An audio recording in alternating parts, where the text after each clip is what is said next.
Good morning. Taiwan Semiconductor Corp, or TSMC, is one of the most important companies in the world. They fabricate high-speed computer chips, semiconductors. TSMC has been struggling in their efforts to build new manufacturing facilities in the United States. And they admit that they're only doing so because of generous subsidies that are being offered by the US government. The loans and the subsidies that are available to companies that manufacture this equipment under the CHIPS Act. Without the subsidies, it makes no economic sense to them. In January, TSMC announced that they would delay their plans in Arizona to open new fabrication plants there.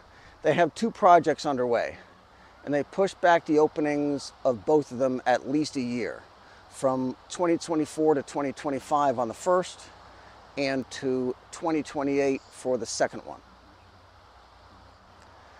TSMC also backed off of plans to produce 3 nanometer chips in Arizona.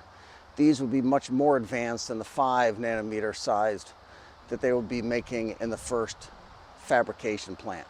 Their CEO, Mark Liu, said that, here's his quote, "That question would be decided later based on how much incentives the US government can give." The reason for this is that it costs at least 50% more to make a computer chip in the United States compared to Asia. South Korea, Japan, Taiwan, all of them can produce chips of the same quality and speed for much less than can be produced in the US because of labor costs. We must assume that it costs much less in China as well in comparison. So whatever chips are built in Arizona, they need to be subsidized by the US government. Otherwise, the company is going to lose money on them. In January, when TSMC announced these plans, it was bad news for the Biden administration. Arizona is an important state in the upcoming US election. That's what swing state means. We don't know how they're going to vote. And in Arizona, Joe Biden is actually trailing. He is behind Donald Trump in polls there. And Joe Biden and his administration are heavily motivated to turn that around in Arizona. So 4 days ago, the Biden administration gave $6.6 billion in subsidies to TSMC, and the administration put out big press releases about it. TSMC also issued a press release of their own, which is here. In the opening paragraph, TSMC said that they signed a non-binding preliminary memorandum of terms. A preliminary memorandum of terms legally is already non-binding. It's just a memorandum, it's not a contract.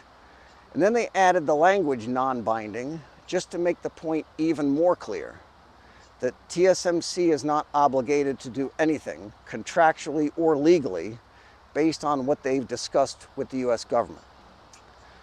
Further down, they say, "We are on track to begin leveraging 4 nanometer technology in the first half of 2025.